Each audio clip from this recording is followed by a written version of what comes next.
안녕하세요. 30대 후반에 이혼에 성공한 평범한 여성이에요. 살면서 힘든 일 한번 겪지 않고 사는 사람이 어디 있겠어요?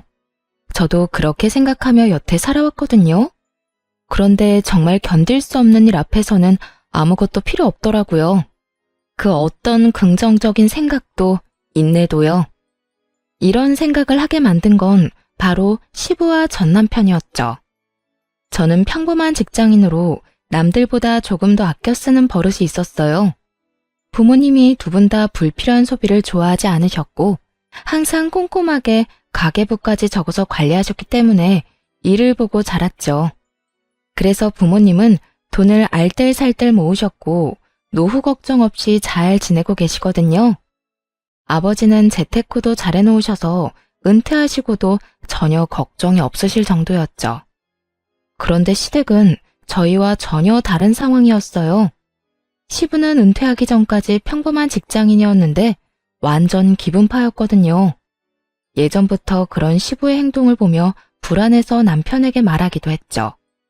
여보, 아버님 돈을 너무 많이 쓰시는 것 같아.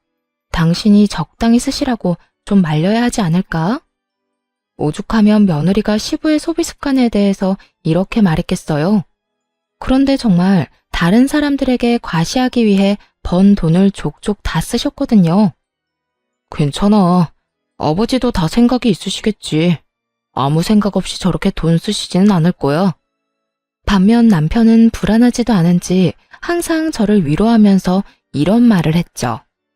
노후를 다 대비해 놓으셨을 거다. 괜찮을 거다. 아들이 그런 말을 하니 저야 믿을 수밖에요. 그런데 걱정은 시부가 은퇴를 하고서 더 커지기 시작했어요. 월급은 이제 더 이상 나오지 않는데 시부의 지출은 여전히 거대했거든요. 시부는 허언과 허세가 있었는데 부자처럼 돈을 쓰려고 했어요. 제일 어이가 없었던 건 외식을 할 때였어요. 시부가 한 달에 몇 번이나 외식을 하자고 하는데 그것도 항상 비싼 코스 요리집이나 장어, 참치횟집 이런 곳만 고르는 거예요. 물론 돈 없다고 그런 곳을 못 가는 건 아니죠. 그런데 그런 곳에 가서 하는 행동에 더 큰 문제가 있었거든요. 그런 고급 음식점은 서비스가 좋을 수밖에 없잖아요. 그런데 시부는 꼭 가게 직원들에게 돈을 쥐어주더라고요. 현금을 5만 원짜리를 턱턱 쥐어주고는 팁이라고 아가씨 참 잘해서 주는 거라며 항상 그런 식으로 인심이 후한 척을 했거든요. 게다가 은퇴 후 식사비는 정작 우리가 내는데도 그런 식으로 직원들에게는 본인이 꼭 돈을 주며 주변 사람의 시선을 즐기곤 했어요. 돈이 많아 보여서 잠깐의 부러움이야 살 수도 있겠지만 그게 정상적인 일인가요? 우리 수준에 맞지 않는 일이라고 생각했어요. 한 달에 한 번 가서 즐기기도 어려운 곳에 매주 주말마다 가서 돈을 쓴다니요.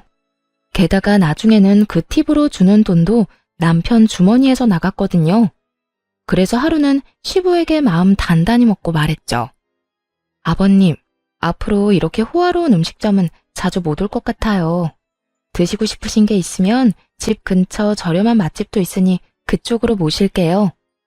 시부가 장어를 먹고 싶다고 해서 단골 장어집에서 먹고 돌아오는 길이었어요. 그날도 어김없이 시부는 가게 직원에게 10만 원을 쥐어주었죠. 왜 우리가 여길 자주 못 와? 너희 그만큼 능력 안 돼? 그런데 싼 집은 싼값 한다는 거 모르진 않지? 너희가 지금껏 여기서 맛있는 장어 먹을 수 있는 건 다 내 덕분이었잖아. 그러면 이제는 나도 너희 덕 볼 때도 됐지. 왜 너희 마음대로 가게를 바꾼다 만다야? 아버님, 저희도 좋은 곳 자주 오고 싶죠. 하지만 아버님 은퇴하시고 이제부터는 저희가 음식값 내야 하는데 이 사람도 그렇고 저도 그렇고 돈 펑펑 쓰면 쓸 만큼 모으지를 못해요. 앞으로 2세 계획까지 있는데 나중에 진짜 고생할 거예요. 최대한 이성적으로 말했지만 시부는 화만 냈어요. 야, 우리 아들이 돈 벌어서 우리한테 쓴다는데 네가 왜 옆에서 난리야? 너는 너희 집에나 잘해. 우리 집 일에 끼어들지 말고. 결혼했는데 내 집, 네 집이 어디 있어요. 양가 부모님 모두 평안하셔야 저희도 마음이 편하죠. 그리고 제가 이런 말 하는 거 마음에 안 드실 수 있지만 지금 남편이 얼마나 급하면 저한테 돈을 빌려달라고 하겠어요. 그래서 너는 시아버지한테 돈 주는 게 그렇게 아깝디? 그래서 지금 여기 와서 이 난리 피우는 거야? 식사 잘하고 기분 좋게 나왔는데 땅바닥에 처박으려고? 아버님, 아무리 그렇게 말씀하셔도 저희는 더 이상 못 맞춰드려요. 남편 월급이 겨우 300만 원 정도 되는데 그 절반이 아버님 앞으로 나가고 있어요. 애 생각해서 미리 저축하는 건 꿈도 못 꾸고 있고요. 이렇게 여윳돈 없이 있다가 두 분 아프기라도 하면 어떻게 될 것 같으세요? 목돈이라도 필요하게 되면 진짜 난리 나는 거라고요. 한번 보세요. 남편 지출금의 절반이 아버님한테 든다는 거. 결국 월급 명세서와 지출비 내역을 들고 가서 확인까지 시켜드렸죠. 그렇게 하면 시부가 고민하는 척이라도 할 거라고 생각했는데 전혀 아니더군요. 시부는 도리어 더 화를 냈어요. 이딴 거 왜 보여줘? 자식이 부모한테 돈 쓰는 건 당연한 거지. 내가 돈 쓴 만큼 너희도 돈 쓰는 게 그렇게 아깝냐? 이래서 자식 키워봤자 헛수고라니까. 네, 그간 아버님 덕분에 비싸고 좋은 곳 많이 간 것도 사실이죠. 하지만 저희가 가고 싶다고 간 건 아니잖아요. 그리고 분명히 말씀드렸어요. 제발 소비를 좀 줄여달라고요. 이대로라면 아버님이 쓰시는 돈 저희가 고스란히 드려야 하잖아요. 그러니 걱정돼서 이런 말씀 드리는 거예요. 은퇴한 부모님께 자식들이 돈 쓰는 거 당연하다고 생각해요. 그런데 아버님은 딱히 필요 없는 곳에 돈을 낭비하시잖아요. 필요 없는 곳? 넌 내가 남들 접대하고 너희들하고 좋은 음식점에 오는 게 필요 없다고 생각하냐? 네, 근처 맛집만 가더라도 이렇게 비싸지는 않아요, 아버님. 그리고 오늘도 보세요. 모두가 아버님처럼 직원한테 돈 주는 거 아니에요. 우리나라가 팀 문화가 있는 것도 아니고요.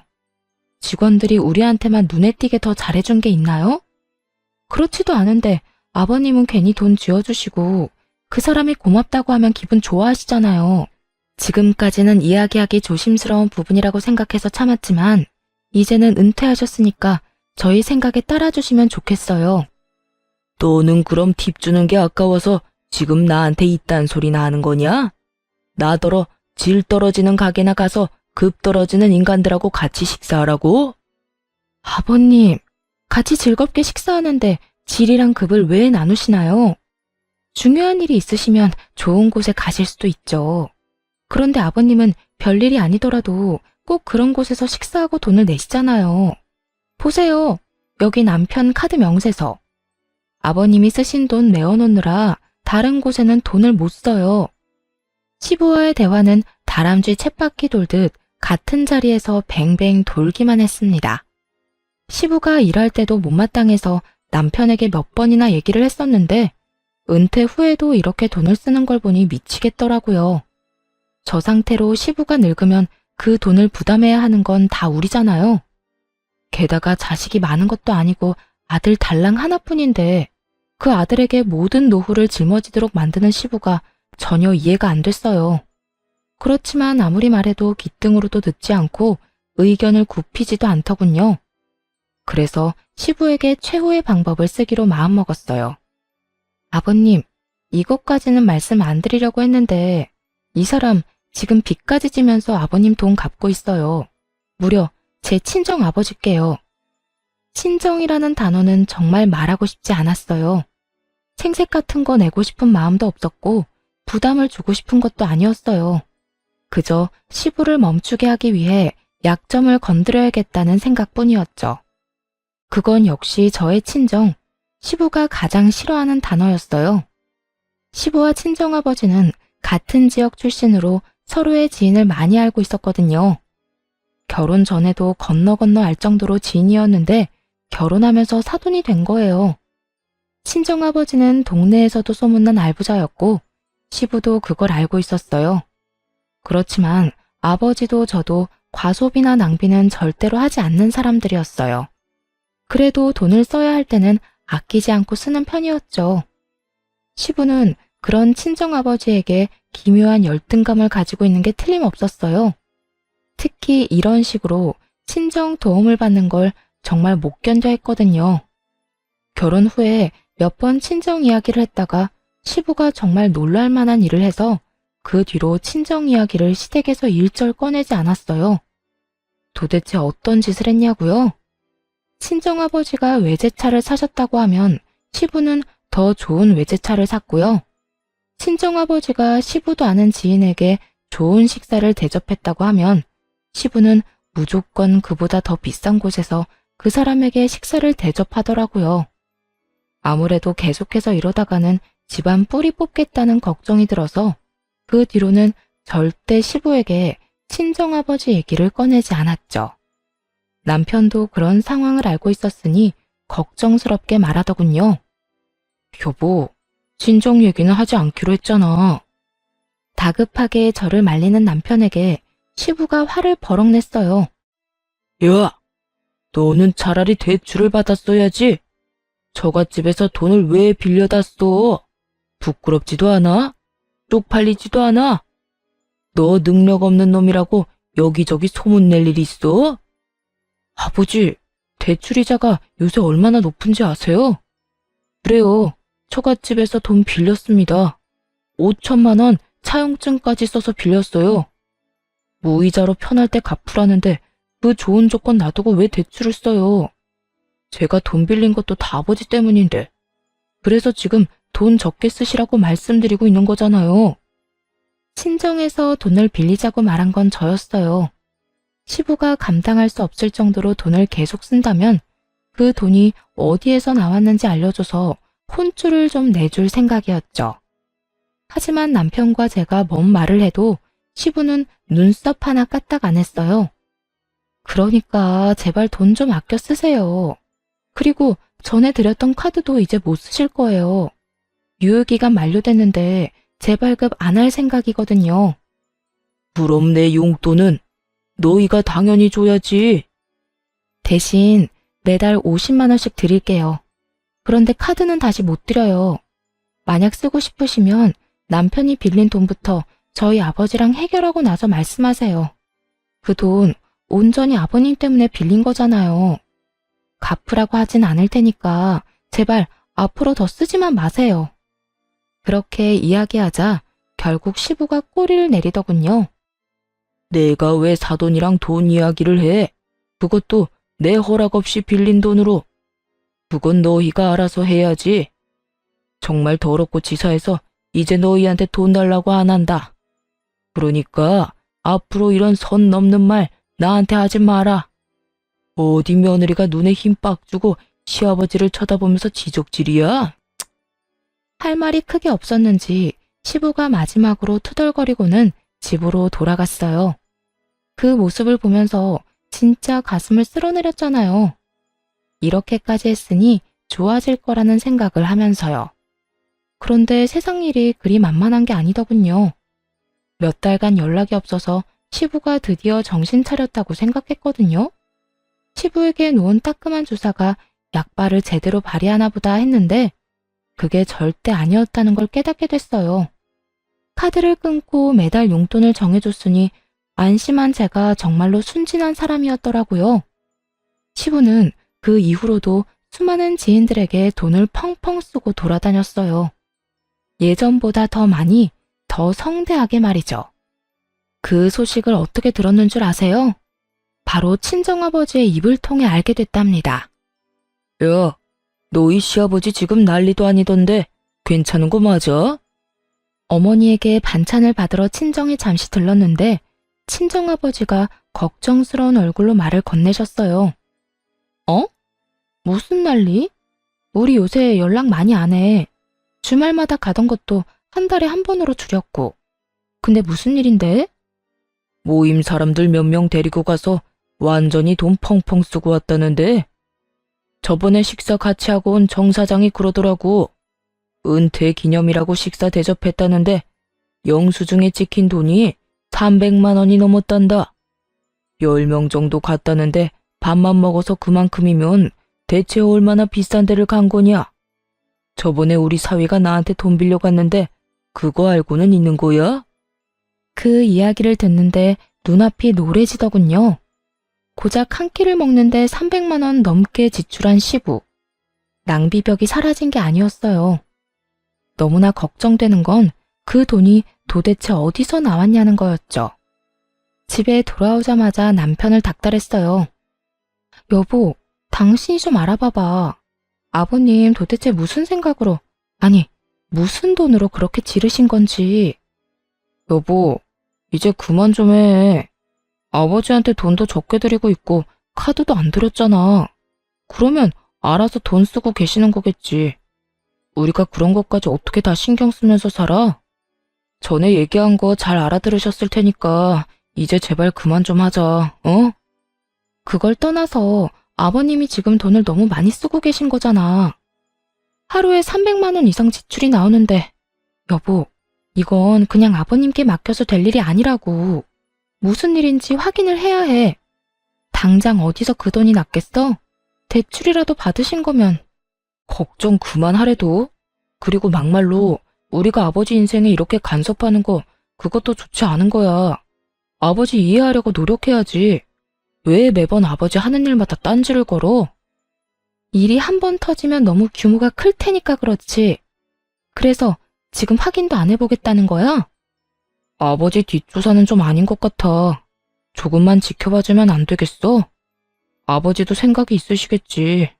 솔직하게 말해서 신경 안 쓰고 싶어. 남편의 단호한 말과 행동에 기분이 상했어요. 이게 다 저 좋자고 하는 일이겠어요? 남편도 시부가 쓰는 돈 때문에 힘들어하니까 그런 거죠. 이런 마음도 몰라주고 남편은 귀찮다는 말만 하고 알아볼 생각조차 하지 않더군요. 시부에게 따로 물어볼까 고민도 했지만 그러지는 않기로 했어요. 나중에 문제 터지면 남편이 알아서 하겠지 하는 생각을 하기도 했고요. 솔직히 말하면 안일하게 생각한 것 같기도 해요.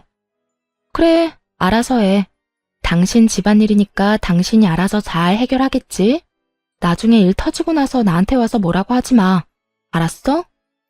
안 그럴 거야. 벌써 5천만 원이나 빌렸는데 내가 뭘 또 바랄 게 있겠어? 걱정하지 마. 다 알아서 할 거라니까. 그로부터 6개월이 지났을 무렵, 그렇게 호언장담하던 남편이 잔뜩 주눅든 얼굴로 부탁을 하러 왔어요. 그간 한 번도 시댁에 가보질 않았는데 시댁에서 난리가 났다고 하더군요. 여보, 우리 집 좀 도와주면 안 될까? 지금 집 완전 난리 났어. 본가도 난리고 아버지 차도 지금 다 난릴 판이야. 그게 무슨 소리야? 당신 내가 알아보라고 할 때까지만 해도 괜찮다며. 근데 6개월 만에 무슨 집이며 차며 다 날아간대. 아, 나도 이런 말 당신한테 하고 싶진 않은데 아버지가 또 사고 치셨어. 집이랑 자동차 담보대출 받고 신용대출까지 끝까지 받으셨대. 지금 빚더미 앉아서 집이며 차며 다 팔아도 갚을 돈이 안 돼. 아니, 당장 길거리로 나가게 생겼단 말이야. 대출금 연재돼서 집은 경매로 넘어가고 차 앞 딱지 붙고 난리가 났어. 어떡해, 당신이 좀 도와줘. 내가 지금 이 상황에서 뭘 도와줄 수 있는데? 그래서 뭐 아버님 빚이라도 대신 갚으라고? 내가 분명히 얘기했지. 아버님 어떻게 그렇게 돈 펑펑 쓰고 다니시냐고 알아보라고 했잖아. 그때는 귀찮아서 알아보지도 않더니 문제 터지니까 왜 나한테 도와달라는 건데? 우리 아버지가 5천만 원 빌려준 것도 아직 다 못 갚았잖아. 여보, 제발 한 번만 부탁해. 내가 빚 갚아달라고 이야기하진 않을게. 대신 아버지 살 곳만이라도 좀 마련해주면 안 될까? 내 마음 같아서는 우리 집에서 같이 살고 싶지만 당신 눈치도 보이고 아버지 자존심에 같이 살고 싶진 않으실 거야. 제발 좀 도와줘, 어? 이대로 길거리에 나앉도록 만들 순 없잖아. 바짝 엎드려 빌다시피 하는 남편을 보면서 속이 뒤집어졌어요. 그때는 뭐하고 이제 와서 소 잃고 외양간 고친다는 건지. 일단 아버지한테 얘기해볼게. 근데 이런 식으로 해결될 일 아니야. 당신 아버지한테 따끔하게 이야기 좀 하라고. 이게 몇 번째야? 아버님이 바뀌셔야 이런 상황이 또 일어나는 걸 막을 수 있어. 어쩔 수 없이 친정아버지에게 연락을 했어요. 자초지종을 설명하고 쓸 수 있는 집이 있는지 물어봤죠. 아버지는 한숨을 쉬시더니 아버지 명의의 집을 하나 이야기하시더라고요. 내키지 않으셨겠지만 딸 일이라 도움을 주신 거였을 거예요. 몇 달 전까진 조부모님이 쓰시던 집이었는데 생각보다 상태가 매우 좋았어요. 그 안에 있는 가구며 가전이 2년 전에 새로 싹 들여온 것들이라 그대로 몸만 들어가 살아도 될 정도였죠. 그 집은 조부모님이 마지막 여생을 보내셨던 곳이라서 꽤 괜찮은 주택가에 있는 데다가 집값도 높고 평수도 컸어요. 사실 그곳을 비워둔 건 조만간 친정 부모님이 들어가려고 하셨기 때문이었거든요. 그런 집을 빌려줘도 괜찮겠냐고 물으니 아버지께서 사돈에게 큰일 나는 것보다야 낫지 않겠냐고 말하시더라고요. 아버지 명의의 집이고 돈 내고 들어가는 게 아니니 괜찮겠다 싶어 남편에게 말했죠. 남편은 엄청 좋아하며 시댁에는 자기가 잘 이야기하겠다고 하고 혼자서 가더군요. 시부모님과 사이가 별로 좋지 않아서 굳이 저는 안 따라갔거든요. 남편이 돌아와서는 시부모님이 무척 좋아하셨다고 전했어요. 앞으로는 돈 낭비하지 말라고 전해드려. 알았어? 만약 또 터지면 그때는 절대 책임 못 져. 그렇게 으름장을 놨는데 남편이 알겠다며 자기만 믿으라고 하더군요. 그런데 얼마 못 가 또 안 좋은 소식을 친정아버지를 통해 들어야 했어요. 시부가 그 집으로 사람들을 엄청 초대한다는 거예요. 돈이 없으니 이제 집으로 사람을 초대하나 보다 싶었는데 어느 날 친정아버지가 화가 나서 저를 찾아왔더라고요. 바깥 사돈이 해도 진짜 너무 하는구나. 어떻게 이런 짓을 할 수가 있어? 아빠, 왜 그래요? 무슨 일 있었어요? 말도 마라. 내 지인들이 초대됐는데 그 집이 너희 할아버지 집인 거 아는 사람들이었거든. 지인들이 사돈이 많이 도와줘서 다행입니다. 라고 말 한 번 했는데 바깥 사돈이 이 집을 자기 아들이 샀다고 했다는 거야. 아닌 것 같다고 진실을 말해줘도 이렇게 좋은 집 산 게 부러워서 우리가 거짓말하고 다니는 것 같다고 했다지 뭐냐. 이게 도대체 무슨 일이야? 세상에, 시아버지가 그렇게 말씀하셨다고요? 그 집이 우리 거라는 게 거짓말이라고? 도움을 줬다고 고맙다는 인사를 받을 생각은 하지도 않았어. 너희 시아버지 쪼잔하고 괜한 열등감 가지고 있는 거 내가 잘 아니까. 그래도 힘든 사람 돕자고 한 일인데 이런 식으로 사람을 거짓말쟁이로 만들다니 어떻게 인간이 그럴 수가 있어? 그 이야기를 듣는데 너무 어이가 없더라고요. 남편이 무슨 돈이 있어서 그렇게 큰 주택을 마련했겠어요. 누가 봐도 빌렸을 게 뻔한데 아들이 산 집이 되다니. 게다가 문제는 시부의 허언증에 저희 부모님이 거짓말쟁이가 되어버렸다는 거죠. 그래서 그날 저녁 남편에게 따졌어요. 이야기해봐. 이게 어떻게 된 일이야? 우리가 빌려준 그 집이 어떻게 당신이 사준 집이 된 건데? 여보, 그냥 그런 걸로 하면 안 돼? 지금 부모님이 거기서 살고 계시잖아. 빌려서 살고 있다고 하면 아버지도 좀 창피하시니까 그런 말을 한 거겠지. 그럼 너는 이게 괜찮아? 당신 가족이 친 사고 때문에 우리 아버지는 돈도 빌려주고 집도 빌려줬어. 그런데 지금 주변 지인분들한테 거짓말쟁이로 찍혔다고. 누가 그게 괜찮다고 했어? 거기 살고 계신 우리 부모님은 그냥 놔두자고 하는 말이잖아. 그럼 우리 부모님은 뭐가 되는데? 부끄러운 건 아버님 몫이지 우리 부모님 몫이 아니야. 진짜 실망이야. 당신이 어떻게 우리 집에 이런 식으로 해? 은혜를 원수로 갚는 것도 정도가 있지. 이건 뭐 원수가 아니라 아주 쑥대밭을 만들었잖아. 당신이 조금만 참아주면 안 돼? 아버지가 그 성격에 얼마나 눈치 보이고 답답하셨으면 그러셨겠어. 그러게, 돈을 누가 그렇게 펑펑 쓰래? 그 뒷수습은 우리 집이 다 했는데 결국 돌아오는 건 뒤통수다 이거지? 됐어. 나 이제 안 도와줄 거야. 우리 이혼해. 헤어지고 당신한테 빌려준 거 다 받아낼 거야. 그렇게 하면 우리 아버지 거짓말쟁이라는 소문도 다 사라지겠지. 여보, 갑자기 이혼이라니 무슨 소리야.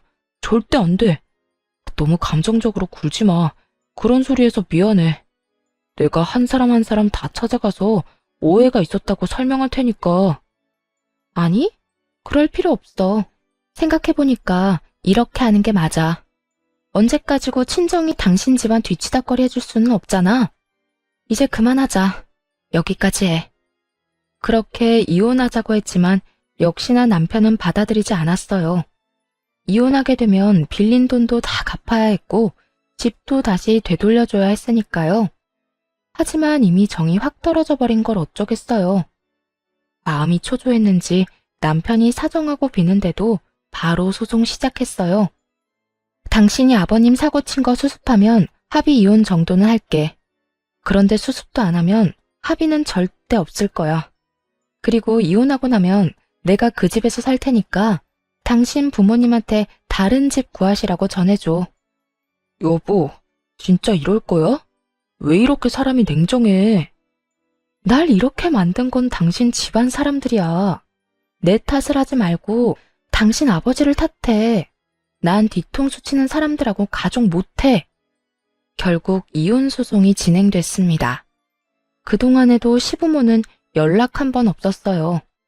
하긴 생각해보면 저와는 사적으로 연락한 적이 별로 없으니 그러려니 했죠. 곧 남이 될 며느리한테 뭐라 할 말이 있겠어요? 그런데 이혼 판결이 났는데도 시부모가 그 집에서 나갈 생각을 하지 않더군요. 전 남편은 연락을 받지도 않았고요. 설마 이대로 모르쇠 하고 눌러앉으려는 건가 의심하는 차에 친정아버지가 모임에 가셨다가 노발대발하며 오셨어요. 그 인간들 골 때리는 짓 계속하네. 이번에는 생일잔치 한다고 우리 집에 사람들 초대했단다. 세상에, 무슨 낯짝으로 그런 짓을 해? 나가라는데도 안 나가고. 오히려 그 말을 듣고 이번이 기회라고 생각했어요. 그래서 생일잔치에 초대되었다는 분들이 그 집에 갈 때 따라갔죠. 집 안으로 들어가니 난리도 아니더군요.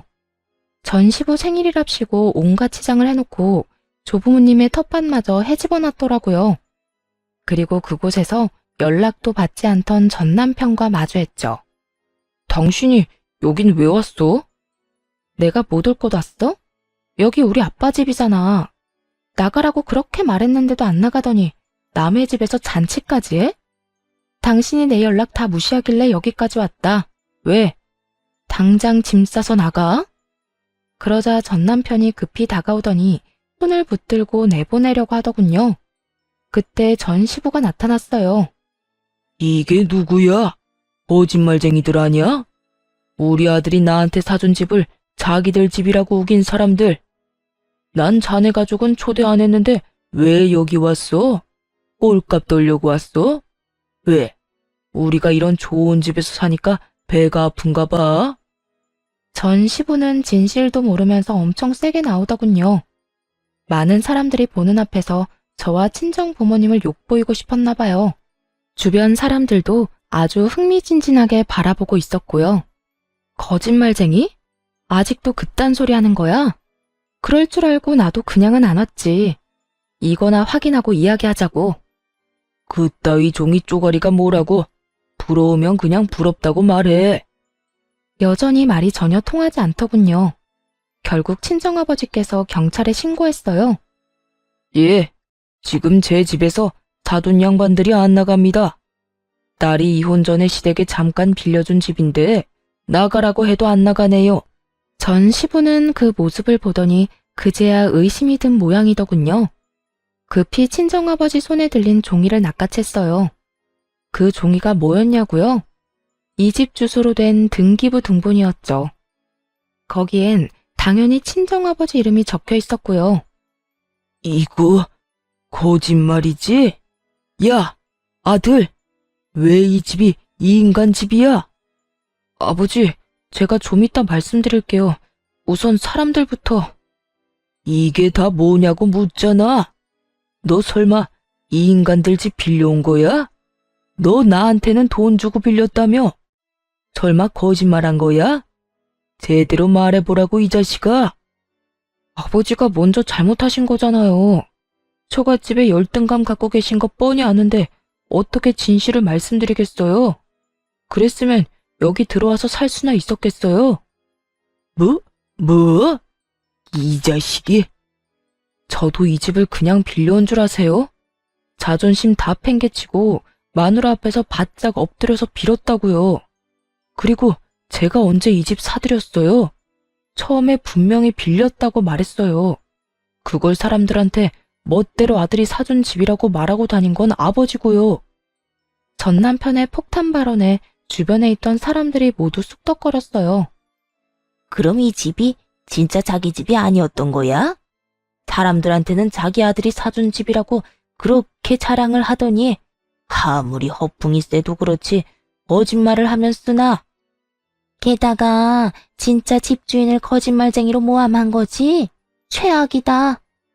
그런데 차압딱지랑 경매는 또 뭐야? 우리한테는 집 팔고 새 집에 이사 왔다고 하지 않았어? 우리한테도 거짓말한 거지 뭐. 어풍쟁이가 거짓말 하루 이틀 하나? 자식만 불쌍하네. 아버지 때문에 처가에 빚도 지고 이혼까지 하게 됐으니. 사람들의 목소리가 커질수록 전 시부와 전 남편의 싸움도 더 격해졌어요. 제발 이제 그만 좀 하시라고요. 입만 열면 거짓말인데 제가 불쌍하지도 않으세요? 저 이제 돈 한 푼도 없이 살아요. 왜 넌 능력이 그것밖에 안 돼? 아들이 아버지 부양하는 게 당연한 건데. 그리고 처음부터 이 집이 저 인간들 집인 거 알았으면 나도 여기 안 들어왔어. 아버지를 돕지 말 걸 그랬어요. 거리에 나앉아서 구걸을 하든 말든 신경 쓰지 말았어야 했다고요. 당신 같은 작자도 아버지라고. 내가 미친놈이지. 와이프가 경고했을 때 알아듣고 연을 끊었어야 하는데. 너 말 다 했냐? 이런 싸가지 없는 놈이. 왜요? 한 대 치시게요? 쳐요 쳐. 한 대 맞고 영 끊읍시다. 나도 이제 아버지 대접 안 할 테니까 아버지도 나한테 자식 노릇 바라지 마세요. 두 사람이 옥신각신하는 모습에 지인들 모두 두 사람을 욕하며 떠나갔어요. 어느새 텅 빈 마당에는 친정 식구와 전 남편 식구만 남았죠. 전 시부가 한숨을 푹 내쉬며 한탄하더군요. 내가 이제 사람들 얼굴을 어떻게 봐? 너랑 네 와이프가 다 망쳤다. 너는 며느리란 애가 꼭 이렇게까지 해야 했어? 우리가 남도 아니고 가족인데. 그 이야기를 듣는데 어이가 없더군요. 가만 보니 전 남편이 이혼 이야기도 안 꺼낸 것 같았어요. 죄송한데 저희 이제 남이에요. 저 남편이랑 이혼했거든요. 그래서 이 집 제가 들어와서 살려고 나가시라고 한 거고요. 전 남편이 연락을 하도 안 받아서 직접 왔으니 그렇게 하시고 돌려주세요. 이미 이혼했다는 말을 듣자마자 시부가 깜짝 놀라더군요. 솔직히 전 시부가 아무렇지 않게 여길 줄 알았거든요. 처음에 지출 좀 줄이시라고 바른말 좀 했다고 싸우고 나서 그 뒤로는 명절에도 한번 가보지 않았으니까요. 시댁에서도 굳이 저를 찾지 않았고요. 그런데 전 시부는 많이 놀란 것 같았어요. 뭐? 야 이놈아. 너는 왜 이 중요한 이야기를 안 했어? 너 얼마 전부터 여기 들어와서 살던 게 별것 때문이 아니라 이혼해서 그런 거였어? 그럼 빌린 돈은, 이 집은, 내가 쓴 돈들은 어떻게 갚을 거야? 역시나 걱정하는 이유가 돈 때문이었더라고요. 얼마나 많이 썼는지 본인이 잘 알 테니까요. 그런 어이없는 전 시부의 말에 전 남편이 더 열받았는지 소리치더군요. 이게 다 아버지 때문이잖아요. 아버지가 사고치는 바람에 와이프가 열받아서 이혼하자고 한 건데 저 진짜 돈 한 푼도 없거든요. 그러자 전 시부가 무너지듯 저한테 다가와 말했어요. 아가, 제발 우리 좀 살려다오. 이 집에서 나가면 우리 갈 곳이 없어. 제발 부탁이다. 조금만이라도 더 살게 해주면 안 되겠니? 벌써 몇 달 동안 기다렸거든요. 이미 이혼 소송하면서 그 집에서 나오시라고 말했는데 전 남편이 안 전했나 보네요. 근데 그게 제 잘못은 아니잖아요. 제가 아버지 집 놔두고 다른 데서 살 필요도 없죠. 지금 돈도 없는데. 그래도 우리가 봐온 정이 있는데 이렇게 한 번만 더 부탁할게. 응? 이대로 길거리에서 구걸이라도 하라는 말이냐? 어떻게 돈이 좀 모을 때까지만이라도 봐주면 안 되겠어? 처음으로 전 시부가 애원했지만 단호하게 퇴거 명령 소송을 해서 내보냈어요. 그리고 그 집에는 제가 들어가게 됐죠. 전 남편은 신혼집을 팔아치워서 저에게 재산 분할과 위자료를 주었고 친정아버지에게 빌린 돈을 모두 갚았어요. 그리고 조금 남은 돈으로 그 사이에 생긴 전 시부 빚을 또 갚았다고 하더군요. 친정아버지 집에서 쫓겨나서는 돈이 없어서 월세를 구하며 살고 있다고 했고요. 정말 웃긴 건 이 난리통을 겪고도 전 시부의 허세병은 고쳐지지 않은 건지 무조건 좋은 곳으로 집을 구해야 한다며 전 남편을 괴롭혔다는 거예요. 그래서 결국에는 전 남편이 한밤중에 몰래 부모님 놔두고 도망갔다고 하더군요. 그 이야기 듣고 얼마나 웃었는지 몰라요. 친정아버지 말로는 전 시부가 모임 사람들에게 돈을 빌리고 있대요. 그동안 비싼 음식 많이 받아먹은 이들이 돈을 좀 빌려줬다는데 그거 가져가고는 갚는 날을 차일피일 미루기만 한다고 하더라고요. 게다가 월세도 제대로 못 내서 매번 쫓겨난다고 하니 여전히 반성은 안 하나 봐요. 그런데 이혼하고 몇 달이나 지나서 전 시부모가 연락을 해왔어요. 중요하게 할 말이 있다며 만나자길래 혹시 몰라 친정아버지도 함께 모시고 갔죠. 무슨 이야기를 하는지 들어보니 가관도 아니더군요. 네 결혼 반지 우리들이 준 돈으로 맞췄으니 그거는 돌려줘야 하지 않니? 한 1,000만 원은 들여서 해준 건데 이혼한 마당에 당연히 돌려줘야지. 우리가 여태 그걸 잊고 있다가 이제 와서 생각나서 연락한 거야. 웃음이 나더군요. 그게 언제적 일인지 침착하게 두 사람에게 말해주었죠. 그 기금속들 지금 저한테 없어요. 두 분 아드님이 아버님 빚 갚는 데 쓸 거라고 다 되팔았으니까요. 그러자 전 시부의 얼굴이 확 일그러지더군요. 조금이라도 돈을 마련할 수 있을 거라는 즐거운 마음으로 찾아온 것 같은데 이미 팔아버렸다고 하니 당황한 듯 했어요. 거짓말이지? 그걸 왜 팔아? 결혼 반지인데. 우리 아들 지금 여기 없다고 거짓말하는 거면 어디다 팔았는지도 알아요. 그 사람이랑 제가 직접 가서 같이 팔았거든요. 확인하고 싶으시면 말씀드리는 금은방 가서 확인해 보세요. 판매금은 모조리 남편 계좌로 들어갔으니 그것도 확인하시고요. 애꿎은 데서 찾지 마시고 아들한테 달라고 하시지. 그런데 그 사람 어디 갔나 보네요? 그래도 부모라고 책임은 질 줄 알았더니 제 말에 전 시부가 버럭 화를 내더군요. 자식이 왜 말도 없이 떠났는지는 생각해 보지도 않고 그저 신세 한탄만 하는 거 보니 여전한 것 같더라고요. 그 인간 같지도 않은 놈이 우리 버리고 갔어. 이렇게 될 줄 알고 그것도 다 팔고 간 게 틀림없어. 아니, 어떻게 자식 새끼가 부모를 책임도 안 지고 도망이 나가? 이게 말이 되냐? 자식 욕할 거 하나도 없어. 이건 다 자네 잘못이지 않은가? 얼마나 자식 속을 썩였으면 여태까지 참던 자식이 이제 와 도망을 가? 자식이 왜 도망갔는지 몰라서 지금 이래? 어세도 병은 병이야. 이러니 자식이 못 견디고 지를 떨며 떨어져 나간 거지. 정신 좀 차려.